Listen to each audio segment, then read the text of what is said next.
Existe um peso que você carrega há tempo demais. Não é o peso do trabalho, nem da saudade, nem das preocupações do dia a dia. É outro tipo de peso, mais silencioso, mais íntimo, mais difícil de nomear em voz alta. É o peso de algo que você sabe que precisa levar ao confessionário, mas que, toda vez que você se aproxima, algo dentro de você recua. Uma voz que diz, ainda não. Uma sensação no peito que paralisa justo na hora em que você mais precisaria seguir em frente. Você já ficou parado do lado de fora de uma igreja sentindo exatamente isso? Como se o passo mais simples fosse ao mesmo tempo o mais impossível. Como se a misericórdia que você tanto deseja fosse exatamente a coisa da qual você mais foge. Se inscreva no canal para não perder mais ensinamentos e conselhos de Santa Teresa. Essa narrativa foi feita para você, para a alma que quer paz, mas treme diante da porta da graça, para o coração que conhece o peso do pecado, mas ainda não encontrou forças para soltá-lo. Santa Teresa de Ávila, uma das maiores mestras da vida interior que a Igreja já conheceu, passou por lutas profundas em sua própria alma. Ela conheceu de dentro o que é resistir à graça, adiar o retorno, viver com a sensação de que algo fundamental está faltando. E por isso mesmo, ela tem autoridade para falar com você agora, não como uma santa distante e perfeita, mas como uma alma que caminhou pelo mesmo corredor escuro que você está atravessando. Há algo que ninguém costuma dizer sobre o medo de se confessar. Ele é muito mais profundo do que simplesmente ter vergonha de nomear os próprios pecados. Claro que a vergonha faz parte disso, mas quando você começa a olhar com mais honestidade para o que acontece dentro de você, no momento em que pensa em ir ao confessionário, percebe que existe algo mais complicado ali. Existe uma resistência que vai além do constrangimento social. É como se uma parte de você soubesse que, ao entrar naquela salinha e abrir a boca, algo vai mudar. E mudança, mesmo que seja para melhor, assusta. Você preferiria continuar no lugar onde está, mesmo que seja um lugar de peso, porque ao menos é um peso que você já conhece. Santa Teresa descreveu em seu Livro da Vida os anos em que ela mesma oscilava entre a vida de oração e os apegos do mundo. Ela não se confessava com a profundidade e a abertura que precisava, porque havia nela aquela resistência sutil que muitos reconhecem. A dificuldade de se mostrar completamente. Não era falta de fé. Era aquela camada protetora que a alma coloca sobre si mesma quando ainda não está pronta para ser vista por inteiro. Teresa viveu isso. Ela escreveu sobre isso com uma honestidade desconcertante, sem esconder que demorou a chegar àquela transparência que a graça exigia. E ela não se condenou por isso. Mas também não ficou estagnada para sempre. O que você está sentindo agora tem nome, tem história, tem companhia. Você não é o primeiro, nem o último, a chegar perto da graça e recuar. Você não é anormal por sentir que o coração endurece justamente quando mais precisaria se abrir. Isso faz parte de uma batalha interior que os santos chamavam de resistência ao bem, um movimento quase instintivo da alma ferida, que aprendeu a confundir exposição com perigo. Mas aqui está o que precisa ser dito com clareza, com caridade e sem rodeios. Essa resistência não está te protegendo. Ela está te aprisionando. E enquanto você continuar ouvindo aquela voz que diz ainda não, o peso continua. A paz continua adiada. E a ferida continua aberta. Então, antes de continuar, pause por um instante. Respire fundo. Você está aqui porque algo em você ainda busca. Porque por baixo de todo o medo, existe um desejo real de paz. E esse desejo, por menor que pareça agora, é o Espírito Santo trabalhando dentro de você. Santa Teresa diria que esse desejo já é o começo da oração. Já é o primeiro passo. E um primeiro passo, mesmo que tremendo, já é um passo. Você chegou até aqui. Isso significa alguma coisa. Existe um equívoco que aparece com surpreendente frequência em almas que se afastam do confessionário. O de acreditar que ficar longe é um sinal de respeito a Deus. Como se a hesitação fosse uma forma de seriedade espiritual. Como se dizer, não estou pronto, fosse uma atitude humilde diante da santidade do sacramento. Essa confusão é compreensível porque a humildade, de fato, reconhece os próprios pecados com seriedade. Mas Santa Teresa faria uma distinção muito importante aqui. Uma distinção que ela aprendeu não em livros, mas na sua própria experiência de alma. Existe uma diferença enorme entre humildade verdadeira e aquilo que ela chamaria de falsa humildade, que no fundo é o orgulho disfarçado de espiritualidade. A humildade verdadeira, segundo o ensinamento de Teresa, não foge do médico porque a ferida está feia demais. Ela vai ao médico exatamente porque a ferida está feia. A humildade verdadeira não diz: meu pecado é grande demais para o confessionário. Ela diz: meu pecado é grande demais para ficar guardado dentro de mim. Há uma diferença de direção nessas duas afirmações. Uma fecha, a outra abre. Uma paralisa, a outra move. E Teresa sabia que a alma pode se esconder por anos por trás de um discurso de não sou digno, enquanto na verdade, o que está acontecendo é uma recusa sutil de ser pequeno diante de Deus. Porque ser pequeno diante de Deus, ser visto na própria fragilidade, precisa ser visto como necessitado de misericórdia. Isso exige uma coragem que o orgulho não tem. Pense honestamente. Quando você diz, não estou pronto para me confessar, o que exatamente está por baixo disso? É o desejo genuíno de se preparar melhor? Ou é o desconforto de ser visto como você realmente é? É cuidado com a seriedade do sacramento? Ou é o medo de que alguém, mesmo que seja um sacerdote sob o sigilo absoluto da confissão, ouça o que você faz, o que você pensa, o que você guardou dentro de si por tanto tempo? Santa Teresa nos convida a essa honestidade interior desconfortável. Ela dizia em seu livro da vida que o autoconhecimento é o primeiro aposento do castelo interior da alma. E o autoconhecimento real inclui reconhecer quando estamos chamando de humildade aquilo que na verdade é orgulho com uma capa mais bonita. A virada que Santa Teresa propõe é simples, mas exige tudo de você. Parar de se avaliar como candidato digno ou indigno da graça e simplesmente ir. Não porque você já se consertou, não porque já tem sentimentos perfeitos de arrependimento, mas porque você é um pecador diante de um Deus misericordioso, e esse é exatamente o tipo de pessoa para quem o sacramento foi criado. O Evangelho de Lucas mostra um fariseu que rezava listando suas virtudes, e um publicano que mal conseguia erguer os olhos e que apenas dizia: tem misericórdia de mim, que sou pecador. E foi o publicano quem saiu justificado. A humildade não é uma nota mínima que você precisa atingir antes de poder ir a Deus. É o ato de ir a Ele tal como você está. Existe um tormento silencioso que acompanha a alma que adia a confissão. A sensação de que, ao entrar naquela salinha e abrir a boca, você vai revelar algo que até então estava escondido. Como se Deus precisasse de um relatório. Como se a sua confissão fosse informar ao céu sobre algo que o céu ainda não sabia. Essa sensação é compreensível em termos psicológicos, mas é, do ponto de vista espiritual, uma inversão completa da realidade. E Santa Teresa falaria sobre isso com aquela clareza direta que marcou toda a sua escrita. Deus já sabe. Ele sabe agora, enquanto você está aqui. Ele soube quando aconteceu. Ele sabia antes de acontecer. O Salmo 139 coloca isso de uma forma que não permite dúvida. Senhor, tu me sondas e me conheces.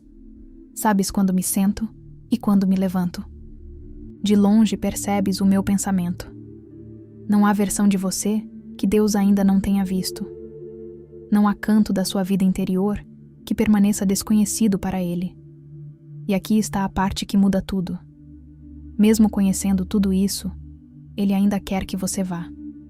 Não para que Ele aprenda algo, mas para que você se liberte de algo. A confissão não é um ato de informar Deus, é um ato de rendição da sua parte.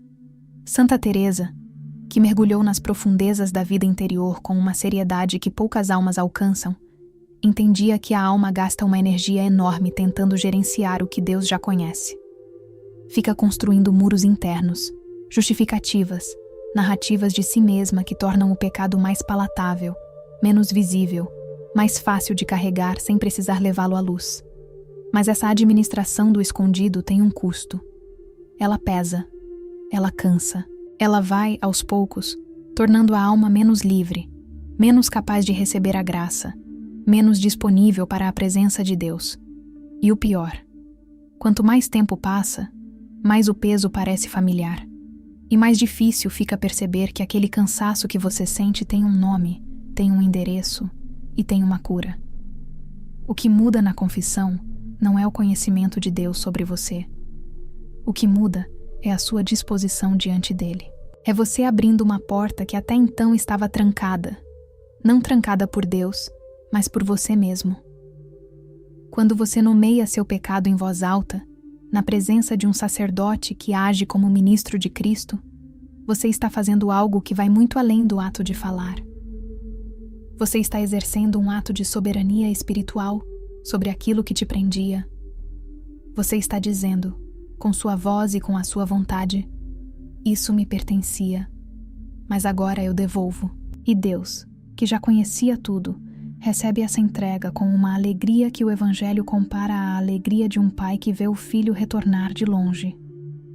A vergonha é, talvez, o guardião mais eficiente da porta do confessionário.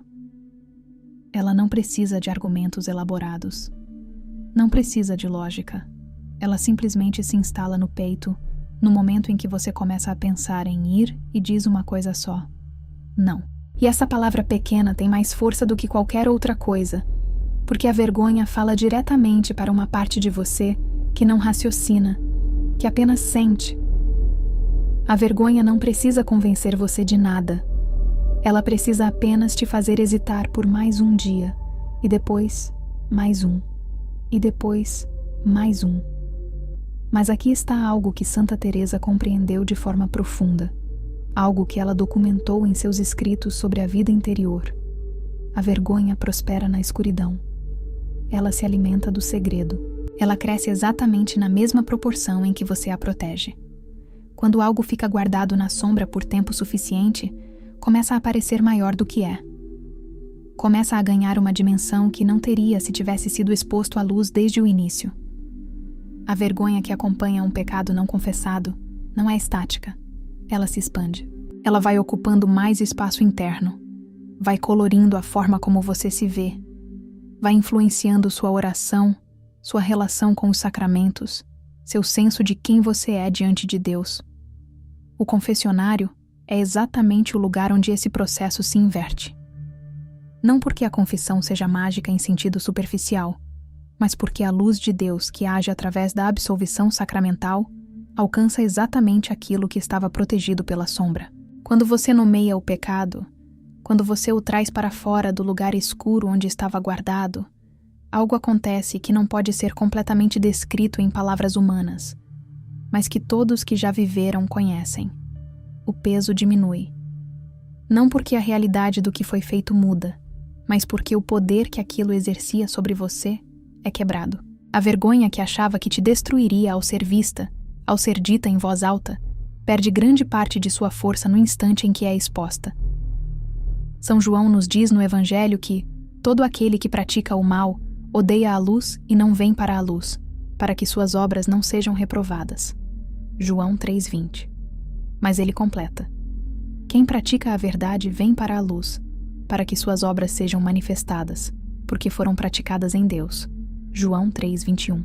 A vergonha que te mantém longe do confessionário está do lado da escuridão, não no sentido de que você seja uma pessoa má, mas no sentido de que ela está usando o mesmo mecanismo que o pecado usa, o segredo como proteção. E Santa Teresa, com sua sabedoria prática, diria sem rodeios: não coopere com o segredo. A humilhação que você teme não é a humilhação de ser rejeitado. É a medicina de ser tornado verdadeiro. E almas verdadeiras se tornam almas mais livres.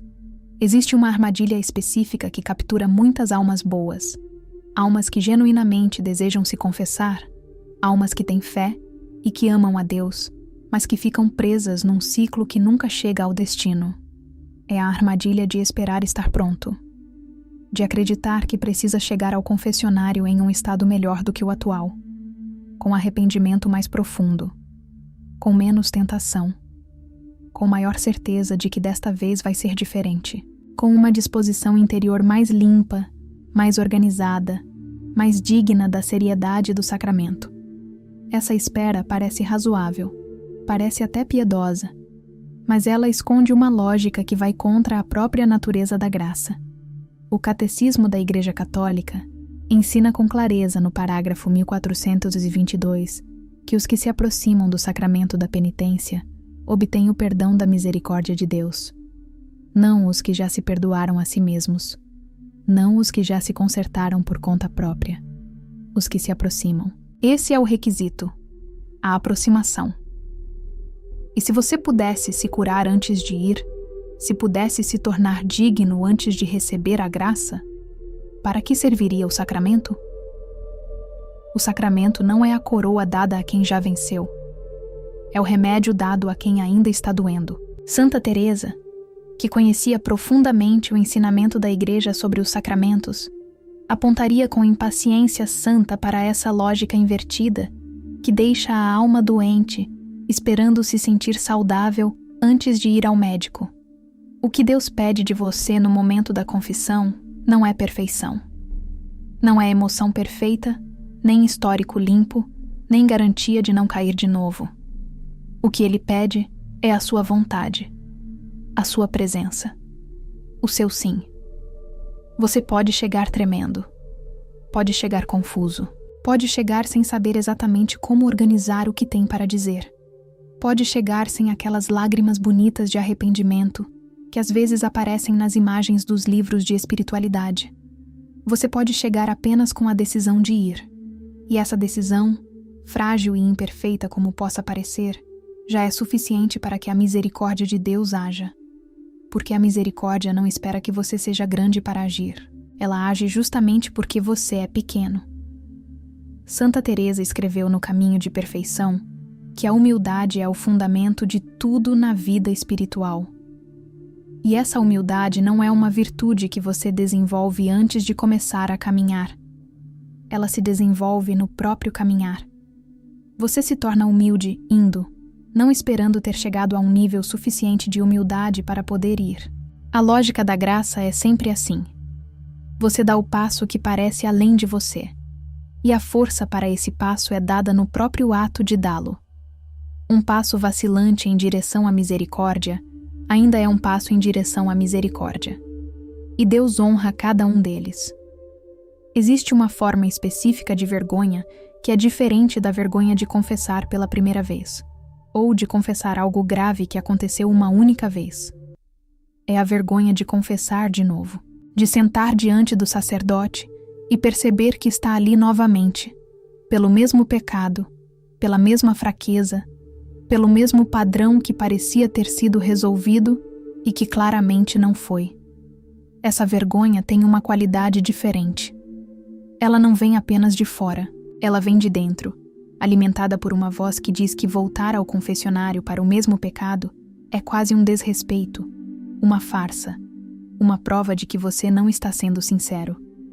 Santa Teresa, que escreveu com profundidade sobre a luta da alma e a natureza da fraqueza humana, não diria para você desesperar diante da repetição.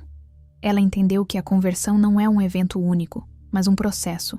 Que a alma não se transforma de uma hora para a outra, mas vai sendo moldada, gradualmente, pela ação da graça sobre a nossa cooperação imperfeita. O que ela diria é que a repetição do pecado é um problema que não se resolve com a repetição do afastamento. Se a ferida volta a sangrar, a resposta não é deixar de limpar a ferida. A resposta é limpá-la de novo, e ao mesmo tempo ir entendendo por que ela continua abrindo, e buscar com mais profundidade a cura que vai além da superfície. O Evangelho de Mateus registra um momento em que Pedro pergunta a Jesus quantas vezes deve perdoar o irmão que peca contra ele. Até 7 vezes? E Jesus responde: não te digo até 7 vezes, mas até 70 vezes 7. Mateus 18, 21, 22. Esse número não é matemático.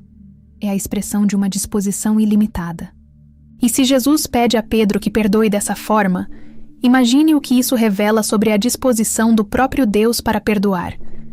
Deus não está de joelho cruzado no confessionário, olhando o relógio, verificando quantas vezes você já foi para o mesmo pecado.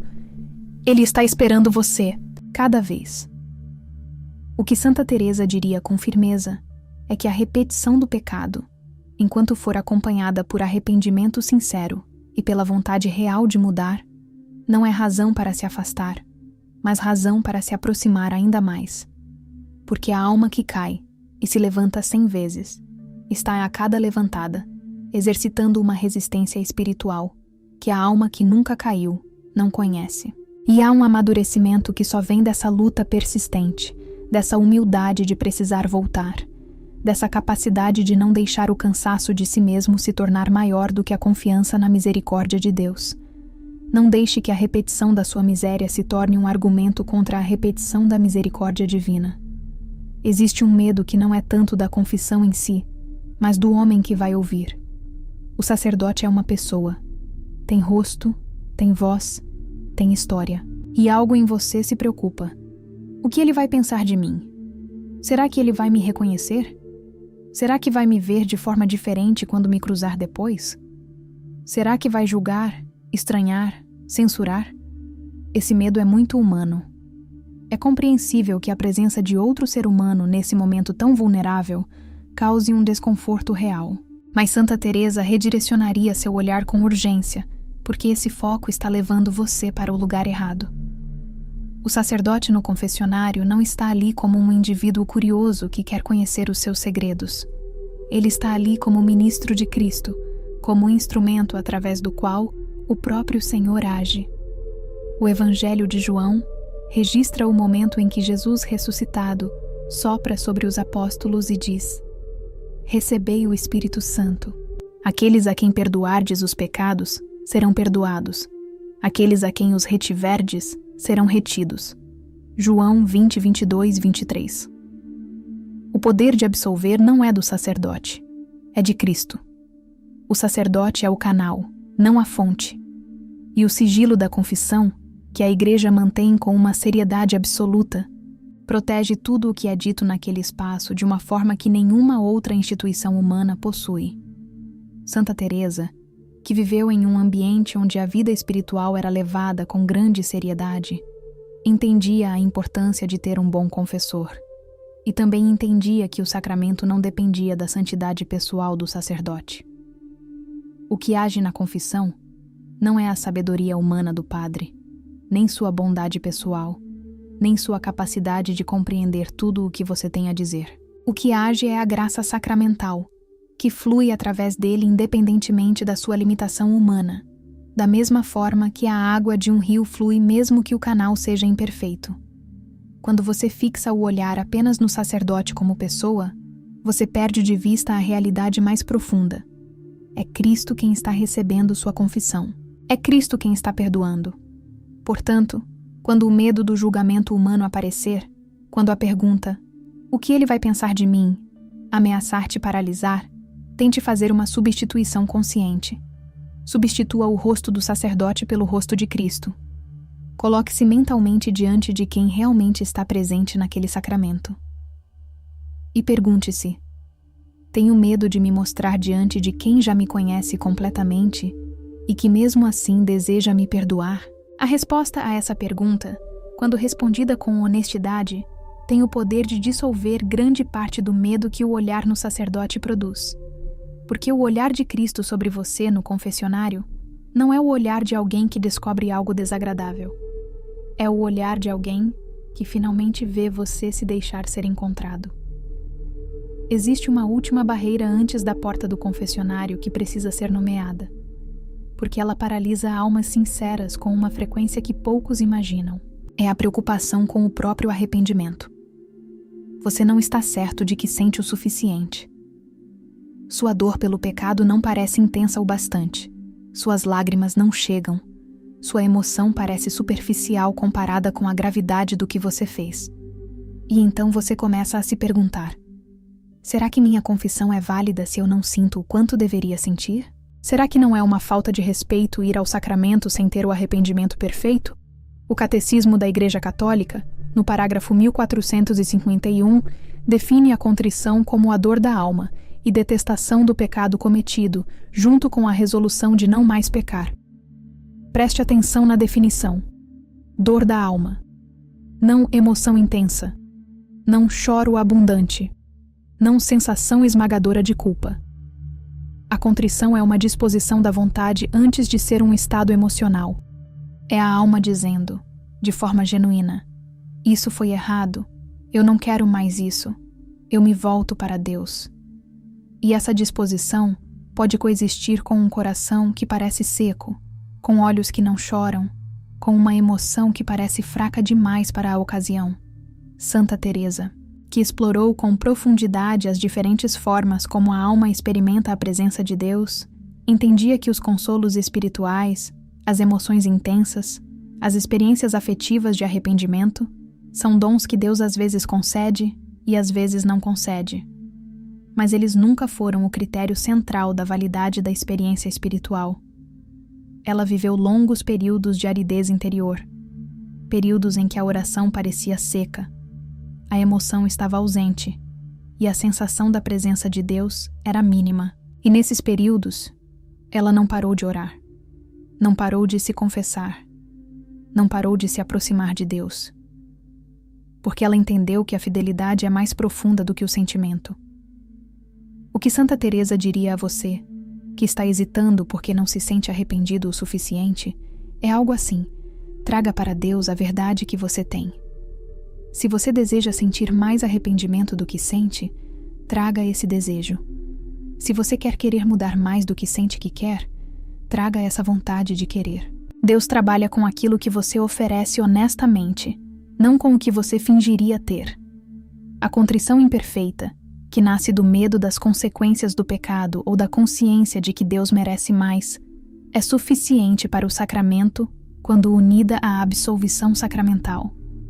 E a misericórdia de Deus sabe transformar o que você tem de pouco no suficiente para ser perdoado.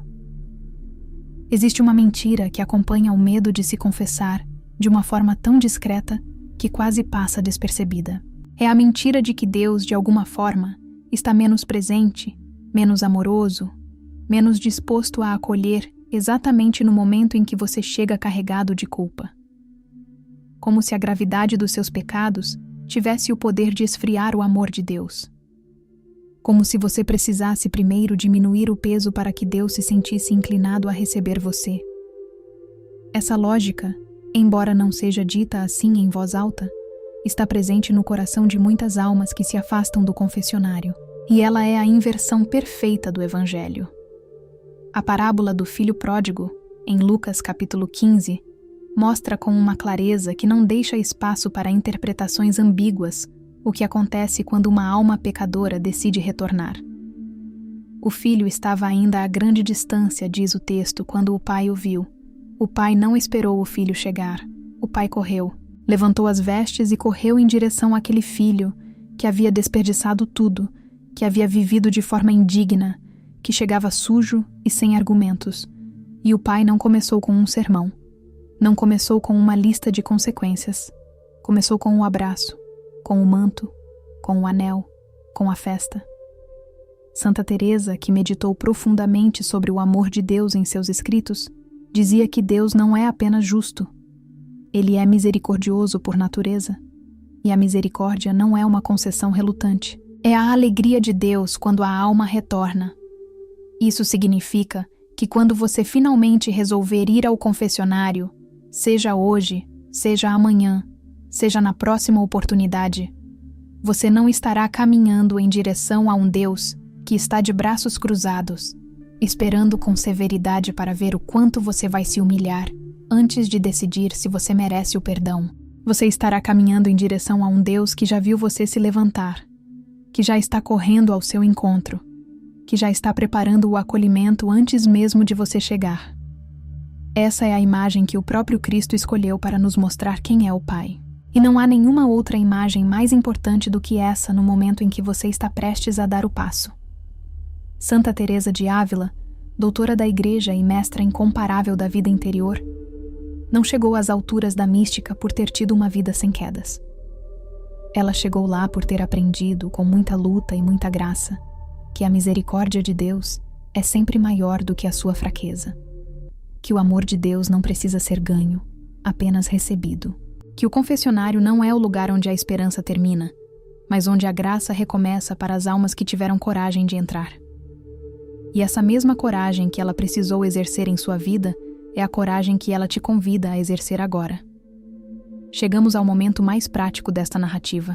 Tudo o que foi dito até aqui sobre o medo, sobre a vergonha, sobre a falsa humildade, sobre a espera pelo momento certo, sobre a repetição dos pecados, sobre o sacerdote, sobre a contrição e sobre a misericórdia de Deus, tudo isso foi construído para chegar a este ponto. Você precisa ir. Não depois de mais reflexão. Não depois de mais preparação. Não depois de uma emoção que ainda não chegou. Você precisa ir com o que tem. Ir simples. Ir honesto. Ir logo. Santa Teresa não era uma guia que deixava as almas indefinidamente no estado de reflexão espiritual, sem que isso levasse a uma ação concreta.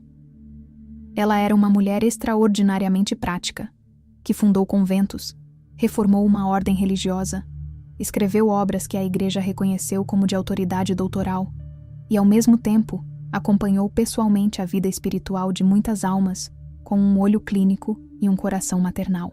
Ela sabia que a espiritualidade que não se traduz em ações concretas acaba se tornando apenas um exercício intelectual e que o movimento da alma em direção a Deus precisa, em algum momento, cruzar o limiar entre a intenção e o gesto.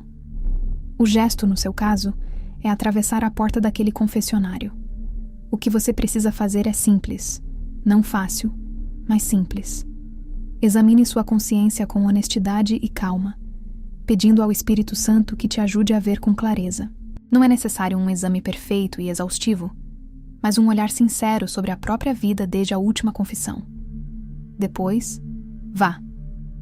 No momento da confissão, nomeie seus pecados com clareza, sem exagerar, sem minimizar, sem decorar, sem justificar. A simplicidade no confessar é uma forma de honestidade que a graça recebe com particular ternura. E depois, receba a absolvição não como uma formalidade, mas como o que realmente é: o perdão de Deus agindo sobre a sua alma através do ministério da Igreja. O Salmo 32 descreve com uma vivência pessoal o que acontece quando a alma finalmente deixa de guardar e começa a confessar. Enquanto guardei silêncio, meus ossos se consumiam nos meus gemidos do dia todo, porque a tua mão pesava sobre mim de dia e de noite. Confessei-te o meu pecado, não escondi a minha iniquidade. Disse: confessarei ao Senhor as minhas transgressões, e tu perdoaste a iniquidade do meu pecado. Salmo 32, 3, 5. Este é o movimento que Santa Teresa te convida a fazer. Do silêncio pesado para a confissão libertadora. Do peso que consome para a paz que restaura. Você já viveu tempo suficiente do lado de dentro do silêncio. Já é hora de cruzar para o outro lado. Há almas que chegam ao confessionário tremendo, que não conseguem organizar bem as palavras, que se perdem no meio da explicação, que saem de lá achando que fizeram tudo errado, que esqueceram alguma coisa importante, que não se expressaram com a clareza que deveriam. E depois ficam se perguntando se foi suficiente, se foi válido, se Deus realmente os perdoou ou se há mais alguma coisa que precisava ser dita. Essa ruminação depois da confissão é, ela mesma, uma armadilha, porque o que estava em questão não era a perfeição da sua performance, mas a sinceridade do seu coração. Santa Teresa conhecia a tentação de examinar o exame, de analisar a análise, de observar com excesso de escrutínio até mesmo os atos que foram sinceros e genuínos. Ela via isso como um dos movimentos do que ela chamava de escrúpulo excessivo, que não é sinal de maior santidade, mas muitas vezes de uma atenção exagerada em si mesmo que impede a alma de descansar em Deus. Quando você confessou com sinceridade, quando não omitiu conscientemente nada de grave, quando expressou a intenção real de mudar, a absolvição foi real. O perdão aconteceu. E continuar duvidando disso não é humildade. É, de certa forma, uma dificuldade de receber o que foi oferecido. A paz que vem depois de uma boa confissão é um dos sinais mais claros da ação sacramental. Não é uma paz emocional que necessariamente vem com euforia ou sensação de leveza imediata, embora às vezes isso aconteça. É uma paz mais profunda, a paz de quem foi ao encontro do que precisava ser enfrentado e não fugiu. A paz de quem deu o passo que estava pendente. A paz de quem abriu a mão e deixou cair o que estava segurando. Isaías 1,18 registra a voz de Deus dizendo: Vinde, pois, e arrazoemos, diz o Senhor. Ainda que os vossos pecados sejam como a escarlata, eles se tornarão brancos como a neve. Ainda que sejam vermelhos como o carmesim, se tornarão como a lã. Esse é o Deus que espera por você no sacramento. E aqui, no final desta narrativa, o que Santa Teresa de Ávila deixaria para você como palavra derradeira seria algo assim: não tenha medo da misericórdia que foi feita para a sua miséria. Não confunda a demora com respeito, nem a vergonha com humildade. Deus já sabe o que você teme dizer, e Ele pede que você confesse não para feri-lo, mas para curar você. Vá sem fingir. Vá sem esperar se sentir digno. Vá mesmo que a sua voz trema. O confessionário não é o lugar onde a sua esperança termina. É um dos lugares onde a graça recomeça. E muitas almas que entram com medo descobrem, do outro lado da verdade, a paz que estavam buscando há tempo demais.